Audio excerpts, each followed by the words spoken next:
Welcome to MMC news.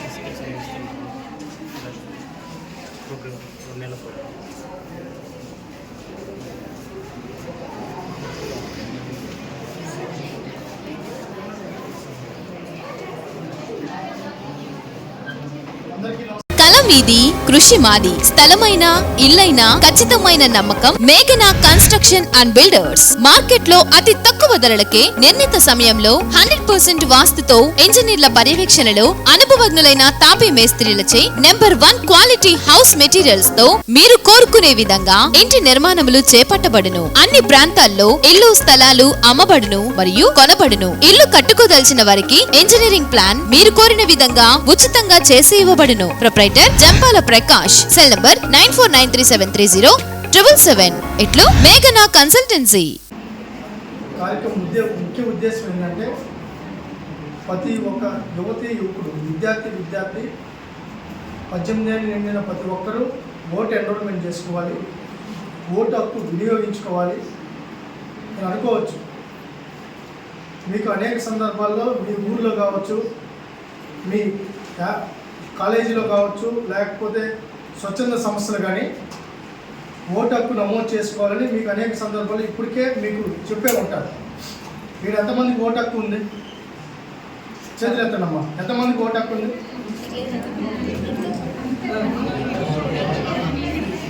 Rural ఏరియాలో ముఖ్యంగా అంటే రూరల్ ఏరియా అనేది నమోదు శాతం తక్కువగా ఉండడానికి కారణం ఏంటంటే మనం కూడా చదువుకుంటున్న వాళ్ళంగా మనం ఓటు హక్కు నమోదు చేసుకోవాలి. ఎందుకు నమోదు చేసుకోవాలంటే రాష్ట్ర భవిష్యత్తు కానీ దేశ భవిష్యత్తు బాగుండాలంటే మంచి నాయకుడిని ఎన్నుకోవాలి. ఆ మంచి నాయకుడిని ఎన్నుకునే హక్కు మన రాజ్యాంగం మనకి ఇచ్చిన ఓటు హక్కు రూపంలో. ఈ ఓటు హక్కు నమోదు చేసుకోకపోతే అదేముందిలే, మనదేముంది, మీరు మంచి నాయకుడు కావాలని మీకు మనసులో ఉంటుంది, ఈ నాయకుడు అయితే బాగుంటుంది, ఆ నాయకుడు అయితే బాగుంటుంది. కానీ నాయకుడిని ఎవరు ఎన్నుకోవాలి? మీరే కదా ఎన్నుకోవాల్సింది. ఎన్నుకోవాలంటే ఎట్లా ఎన్నుకుంటారు? మాటలతో చెప్తే కాదు కదా. ఓటు హక్కు రూపంలో మీరు ఓటు వేసి మీరందరూ చదువుకుంటున్నారు. చదువుకున్న తర్వాత మీరు ఇక్కడ ఉద్యోగాలు చేయాలి. ఉద్యోగాలు చేయాలంటే ఏం చేయాలి? ఏం కావాలి? పరిశ్రమలు కావాలి, పెట్టుబడులు కావాలి, ఈ ప్రాంతం అభివృద్ధి చెందాలి. రాష్ట్రం విడిపోయిన తర్వాత మీరు 2014, 19, 24 మధ్యలో ఈ 10 సంవత్సరాల్లో గత 5 ఏళ్ళలో ఏం జరిగింది? ఈ 5 ఏళ్ళలో ఏం జరిగింది? మీకందరూ చదువుకుంటున్నారు.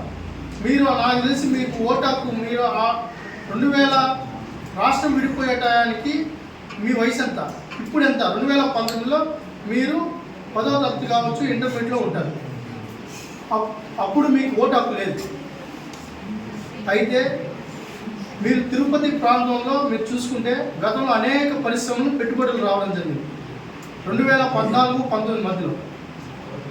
ఎందుకు రావడం జరిగిందంటే మన యువతకు, మన చదువుకున్న వాళ్ళకి ఇక్కడే ఉద్యోగ ఉపాధి అవకాశాలు కల్పించాలని అప్పటి నాయకులు, అప్పటి ప్రభుత్వం కష్టపడి ఇక్కడ పరిశ్రమలు తీసుకొని రావడం జరిగింది. మరి ఆ పరిశ్రమలని ఈరోజు ఏమైనాయో మీకు అందరూ తెలుసు. మీరు చదువుకున్న తర్వాత మీరు పీజీలు, పిహెచ్డీలు, బీటెక్లు, ఎంటెక్లు అయిన తర్వాత మీరు ఎక్కడికో చోటకి వెళ్ళి ఉద్యోగం చేయాలా లేదా? మీ తల్లిదండ్రులు బాగా చూసుకోవాలి కదా, మీ భవిష్యత్తు బాగుండాలి కదా. మరి పక్క రాష్ట్రాలకు వెళ్తే అక్కడేమో స్థానిక రిజర్వేషన్ అమలు చేశారు. ఇప్పుడు ముఖ్యమంత్రి స్థానికులకే ఉద్యోగం అని చెప్పి ఆ రోజు 70% స్థానికులకే ఉద్యోగం అని చెప్పారు. ఆయన చెప్పారు కానీ పరిశ్రమలు రాలా, పెట్టుబడులు రాలా. దీన్ని చూసి పక్కన ఉన్న ఒరిస్సా సీఎం నవీన్ పట్నాయక్ ఏం చేశాడంటే 70% రిజర్వేషన్ అని చెప్పారు. పక్కన తెలంగాణలో అప్పుడు కేసీఆర్ ఏం చేశాడు? మా యువతకు మాకు ఉద్యోగాలు ఇప్పించుకోవాలని ఆయన 70% రిజర్వేషన్ అన్నాడు. పక్కనే ఉన్న తమిళనాడులో 70% రిజర్వేషన్, పక్కనే ఉన్న కర్ణాటకలో 70%. మన ఆంధ్రప్రదేశ్ చుట్టూరు ఈయన 70 స్థానికులకే రిజర్వేషన్, వాళ్ళు రిజర్వేషన్ అమలుపరచడం. మన వాళ్ళు ఎవరైతే ఉన్నారో ఇక్కడేమో ఉపాధి లేదు. పక్క రాష్ట్రాల్లో పోతే మీరు స్థానికులు కాదంటారు. మనం చదువుకొని ఎంతో తెలివితేటలుంది, అభివృద్ధి లేక రాష్ట్రం అభివృద్ధి చెందక, పరిశ్రమలు రాక, పెట్టుబడులు లేక ఈరోజు మన వాళ్ళందరూ నిరుద్యోగులుగా మిగిలిపోయే పరిస్థితి నెలకొనింది. వీటన్నిటికీ పరిష్కరించడానికి మనం ఓటర్లుగా మారాలి. యువత చేతిలోనే భవిష్యత్తు ఉంది, విద్యార్థుల చేతిలోనే భవిష్యత్తు ఉంది. మనం అనుకుంటే ప్రభుత్వాన్ని నిలబెట్టగలుగుతాం, మనం అనుకుంటే ప్రభుత్వాన్ని కూలగొట్టగలుగుతాం. ప్రతి 5 సంవత్సరాలకి 10 నుంచి 13 లక్షల కొత్త ఓటర్లు, అంటే యువకులు 18 ఏళ్ళ నిన్ను ఓటర్లు ఉన్నారు. ఏ ప్రభుత్వం ఏర్పడాలన్నా, ఏ ప్రభుత్వం దిగిపోవాలన్నా అది కొత్త ఓటర్లు చేతిలోనే ఉంది. అంటే మన ఆలోచన పరిజ్ఞానం పెరగాలి, మన రాష్ట్రం గురించి మనం ఆలోచించాలి, మన భవిష్యత్తు గురించి మనం ఆలోచించాలి. ఏ నాయకుడికి ఓటేయాలి, ఏ ఎమ్మెల్యేని గెలిపించాలి, ఈ రాష్ట్ర ముఖ్యమంత్రి ఎవరు కావాలనే నిర్ణయం తీసుకునే హక్కు మనకుంది. ఈరోజు మహిళలకు రక్షణ కావాలన్నా, అదేవిధంగా మనకి స్కాలర్షిప్లు రీఎంబర్స్మెంట్ రావాలన్నా, ఏది జరగాలన్నా, చదువుకున్న తర్వాత ఉద్యోగాలు రావాలన్నా, మన తల్లిదండ్రుల భవిష్యత్తు బాగుండాలన్నా, వ్యవసాయం జరగాలన్నా, అన్నీ ఒక రంగానికి సంబంధించి కాదు. ఒక ప్రభుత్వం అంటే ఒక చదువే కాదు, విద్యా వైద్యంతో పాటు ఈ రాష్ట్రం ముఖ్యంగా వ్యవసాయ ఆధారిత రాష్ట్రం. మన తల్లిదండ్రులందరూ వ్యవసాయం చేసి కష్టపడి అప్పో సప్పో చేసి మనల్ని ఇక్కడి దాకా తీసుకొని వచ్చారు. వాళ్ళ యొక్క కోరికలు తీర్చాల్సిన బాధ్యత మన మీద ఉంది. మీరందరూ ఆలోచించండి. గతంలో ఈ వెంకటగిరి నియోజకవర్గానికి దగ్గరగా తిరుపతి ఉంది. మీరు చూసే ఉంటారు.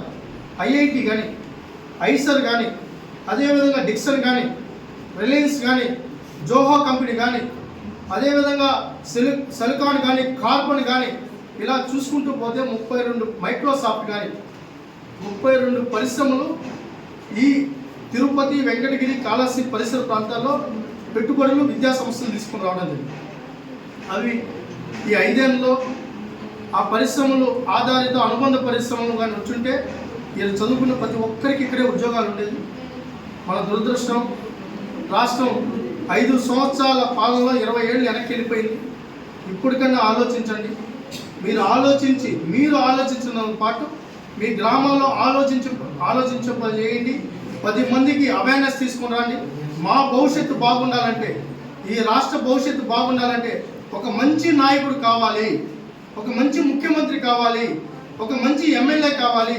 అవినీతి పరుడు వద్దు, అసమర్థుడు వద్దు, విజనరీ లేని వ్యక్తి మాకు వద్దు. విజనరీ ఉన్న లీడరే మనకు కావాలని చెప్పి మన కోసం, మన భవిష్యత్తు కోసం మీరు ఆలోచించాలని చెప్పి కోరుకుంటూ మేము ప్రతి కళాశాల తిరుగుతున్నాం, ప్రతి ఒక్క యువకుడిని కలుస్తున్నాం, టీ బంకుల కాడ కలుస్తున్నాం, పార్కుల కాడ కలుస్తున్నాం, అదేవిధంగా కళాశాలకు వస్తున్నాం. ఇది ఏదో రాజకీయ కోణంలో చూడొద్దండి.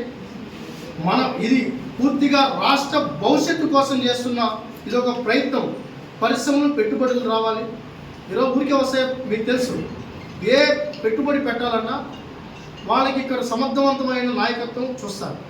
మంచి ఆలోచన కలిగిన వ్యక్తి, మన బిడ్డల గురించి ఆలోచించే వ్యక్తి. అలాంటి వ్యక్తి ఏం చేస్తారంటే దేశ విదేశాలు తిరిగి మా బిడ్డలు బాగున్నారు, మంచి నాలెడ్జ్ ఉంది, స్కిల్ ఉంది, మీకు అన్ని సౌకర్యాలు కల్పిస్తాం.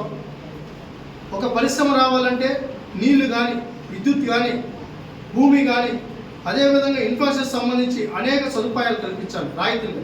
అవన్నీ కల్పించాలంటే ఒక లాంగ్ విజన్ ఉండాలి. ఆ విజన్ ఉన్న నాయకుడు లేకపోవడమే ఈ రాష్ట్రం కుంటుపడింది. ఒక సమర్థవంతమైన నాయకుడు మీకు అందరికీ తెలిసి ఎవరనేది గత 14-19 మధ్యలో చూడండి, 19-24 మధ్యలో చూడండి. ఎవరి వల్ల ఏ ప్రాంతం ఎంత అభివృద్ధి జరిగింది, రోడ్లు వేసింది ఎవరు, పరిశ్రమలు తెచ్చింది ఎవరు, పెట్టుబడులు తీసుకొని వచ్చింది ఎవరు, మీరు కంపారిజన్ చేసుకోండి. ఎవరు మంచి నాయకుడు అని మీరు నిర్ణయం తీసుకున్నాక ఆ మంచి నాయకుడికే మీరు ఓటేయండి. మీ ఊరికి రోడ్డు ఎవరు తీసుకొని వచ్చారు, మీ ఊళ్ళో లైట్లు వేసింది ఎవరు, విద్యా సంస్థలు తీసుకొని వచ్చింది ఎవరు. ఒకప్పుడు ఆంధ్రప్రదేశ్లో ఇంజనీరింగ్ చదవాలంటే చెన్నైకో, బెంగళూరుకో, బయట రాష్ట్రాలకు వెళ్ళేది. అలాంటిది ఎడ్యుకేషన్ సిస్టమ్ని మన దగ్గరికి తీసుకొని వచ్చిన వ్యక్తి. ఈరోజు స్కూల్స్ అన్నీ వెళ్ళిపోయాయి. ఈరోజు జీవో నెంబర్ 117 వల్ల పాఠశాలను వినియోగం చేసి ఈరోజు డిఎస్సి కూడా ప్రకటించే పరిస్థితి లేక, ఈరోజు ఉద్యోగాలు లేక, ఉపాధి లేక, ప్రభుత్వ శాఖలో ఉద్యోగాలు భర్తీ చేయక ఈ రాష్ట్రం ఏమన్నా అంటే అప్పుల్లో ఉందంటున్నారు. అప్పుల్లో ఎందుకుంది? ఆదాయం సృష్టించిన చేతగాక అసమర్థుడిగా మిగిలిపోయి అప్పులు చేయక ఏం చేస్తారు? మళ్ళీ ఈరోజు అప్పులు అంటే మీరు అనుకోవచ్చు, ఏంది ఈ అప్పులు మాకేం సంబంధం అని. అమ్మ మీరందరూ గమనించాలి, అప్పులు అనేది ఎవరో, ఈ ప్రభుత్వం అంటే ఎవరు? మనమే. మన మీద భారం పడతా ఉంది. రేపు తెల్లారితో మీ ఇంట్లో మీరు అప్పు, మీ తల్లి కానీ మీ తండ్రి కానీ అప్పు చేసిన తర్వాత 1 సంవత్సరం 2 సంవత్సరాల తర్వాత వడ్డీ కట్టకపోతే వాళ్ళు వచ్చి మీ మీద ఒత్తిడి చేస్తారా చేయరా? చేస్తారా చేయి తల్లి? అదే పరిస్థితి ఈరోజు రాష్ట్రంలో. మనం ఏమాత్రం దివాలా తీసినా మరో శ్రీలంక అయిపోతుంది, మన జీవితాలన్నీ సర్వనాశనం అయిపోతాయి. మీరు స్వార్థంగా కూడా ఆలోచించండి, తప్పులేదు. మా భవిష్యత్తు బాగుండాలి, మా తల్లిదండ్రులు కష్టపడి చెమటొచ్చి అప్పో సప్పో చేసి మమ్మల్ని చదివిస్తున్నారు, మేము మంచి ఉద్యోగం సంపాదించాలి, మీరు అనుకున్న రంగంలో రాణించాలంటే రాష్ట్రంలో ఒక సమర్థవంతమైన పాలన ఉండాలి, సమర్థవంతమైన నాయకత్వం ఉండాలి. కాబట్టి ఆ సమర్థవంతమైన నాయకత్వాన్ని, నాయకుడిని ఎంచుకోవాల్సిన బాధ్యత యువకులుగా మన మీద ఉంది, విద్యార్థులుగా మీ మీద ఉంది. దయచేసి 1కి 2 సార్లు ఆలోచించండి. ఒకసారి మీరు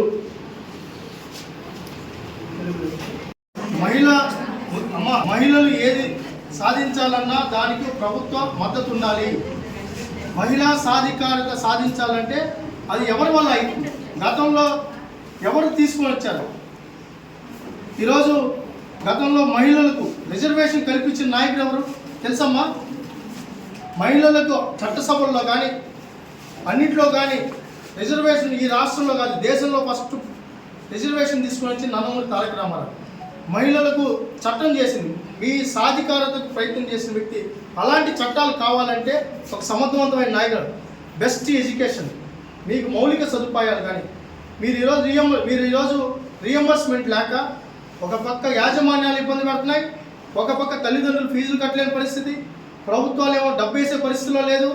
ఈరోజు వాళ్ళు కూడా ఈరోజు యాజమాన్యాల పరిస్థితి ఎట్లుందంటే ఈరోజు మంచి ఫ్యాకల్టీ పెట్టాలంటే, మంచి టీచింగ్ ఇవ్వాలంటే, ఒక నాణ్యమైన ఉపాధ్యాయుని తీసుకోవాలంటే వాళ్ళకి జీతం ఇవ్వాలి. ఈరోజు వాళ్ళకేమో రియంబర్స్మెంట్ రావడం లేదు. రియంబర్స్మెంట్ రాకపోయింది, వాళ్ళు కూడా మంచి టీచర్లు పెట్టలేని పరిస్థితి. ఈరోజు రాష్ట్రంలో విద్యా ప్రమాణాలు కుంటుపడ్డాయి. మళ్ళీ విద్యా ప్రమాణాలు మెరుగుపడాలంటే మంచి ప్రభుత్వం కావాలి. అదేవిధంగా సామాజిక సమానత్వమే నా ఫస్ట్ ఓటు. ఈరోజు అన్ని కులాలకి, అది ఎస్సీలకైనా బీసీలకైనా మైనార్టీలకైనా ఎవరికైనా సమాన హక్కులు ఉండాలి. ఒకరు ఎక్కువ ఒక తక్కువ కాదు, సామాజిక భద్రత కలపాలి. అది ఏ ప్రభుత్వం ద్వారా అవుతుంది. అదేవిధంగా మౌలిక సదుపాయాలు. ఈరోజు మీరు ఈ కాలేజీకి రావాలంటే, మీరు సకాలం ఇక్కడికి రావాలన్నప్పుడు మీకు రోడ్డు బాగుండాలి, ట్రాన్స్పోర్ట్ బస్సు ఉండాలి. ఈరోజు బస్సుల పరిస్థితి మీకు తెలిసే ఉంటుంది, రోడ్ల పరిస్థితి. మొన్నటి వరకు ఇదే రోడ్డు మీరు చూసే ఉంటుంది. ఆ పక్క వెంకటగిరి మొత్తం గుంతలుగా ఉండింది. ఈరోజు పల్లెల్లో పరిస్థితి మీరు చూసే ఉంటారు, ఏ సౌకర్యాలు లేక ఇబ్బంది పడుతున్నారు. అదేవిధంగా గుంతలు లేని రోడ్లకే నా ఫస్ట్ ఓటు. అదేవిధంగా పేదరిక నిర్మూలన. ఈరోజు ప్రతి ఒక్క ఎవరైనా కూడా ఏంటంటే పేదరికం లేని సమాజాన్ని సృష్టిస్తాం, నిర్మిస్తాం అని చెప్తారు. ఆ నిర్మాణం ఏందో, సృష్టి ఏందో మనకు అర్థం కాదు ఇప్పుడు వరకు. మీరు ఒకసారి చూడండి, ఈరోజు పేదవాడిగానే మిగిలిపోతున్నారు. మరి ఈ 4 సంవత్సరాల్లో పేదవాడు అట్టడుగు పేదవాడిగా మిగిలిపోయారు. ఈరోజు బానిసలుగా మార్చేశారు. ఈరోజు పేదరికం నుంచి బయట రావాలంటే మనం కొన్నిటి మీద ఆధారపడకూడదు, స్వతహాగా మనం ముందుకెళ్ళాలి, మనం కష్టపడాలి. కష్టపడటంతో పాటు ప్రభుత్వ సహాయ సహకారాలు అందించాలి. ఈరోజు మనకు ఒక స్కిల్ ఉంది, ఆ స్కిల్ను వెలికి తీయాలంటే ఖచ్చితంగా ప్రభుత్వ సహకారం కావాలి. అలాంటి వాటికే ఫస్ట్ ఓటు. ఉద్యోగ ఉపాధి అవకాశాలు, అదేవిధంగా స్వచ్ఛ ఆంధ్రప్రదేశ్, ఇవన్నీ ఎవరి వల్ల సాధ్యమవుతుందో వారికే మీ ఫస్ట్ ఓటు వేసేలాగా మీరు నిర్ణయం తీసుకోవాలని చెప్పి రిక్వెస్ట్ చేస్తూ, మీ అందరూ కూడా ఈ కార్యక్రమంలో భాగస్వాములు అయినందుకు కృతజ్ఞతలు తెలియజేసుకుంటూ, ఫస్ట్ ఓటు అంటే మీరు వేసి మీ జీవితంలో ఇది మొదటి ఓటు. మంచి ప్రభుత్వాన్ని ఎన్నుకోండి, మంచి ఎమ్మెల్యేని ఎన్నుకోండి, మంచి ముఖ్యమంత్రిని ఎన్నుకోండి. ఈ రాష్ట్రాన్ని సమర్థవంతమైన నాయకత్వం చేతిలో పెట్టాలని చెప్పి విజ్ఞప్తి చేస్తూ, సమర్థవంతమైన నాయకుడు ఎవరనేది మీకు తెలుసు, మీరు కూడా చదువుకున్నారు. 2019, 14, 19 మధ్యలో రాష్ట్రం ఏ విధంగా అభివృద్ధి వైపు వెళ్ళింది, 19, 24 మధ్యలో రాష్ట్రం ఏ విధంగా తిరోగమనం అయిపోయి వెళ్ళింది, పరిశ్రమలు ఏ విధంగా వెనక్కి వెళ్ళిపోయాయి, పెట్టుబడులు ఏ విధంగా వెనక్కి వెళ్ళిపోయాయి, ఈరోజు ఎడ్యుకేషన్ సిస్టమ్ ఎలా నాశనం అయిపోయిందో ఇవన్నీ మీరు ఆలోచించాలని చెప్పి విజ్ఞప్తి చేసుకుంటూ ఈ అవకాశం ఇచ్చిన ప్రతి ఒక్కరికి కృతజ్ఞతలు తెలియజేసుకుంటాం. ఇవన్నీ మనకు సంబంధించాకే కదా. దయచేసి అందరూ కూడా దీనికి మద్దతు.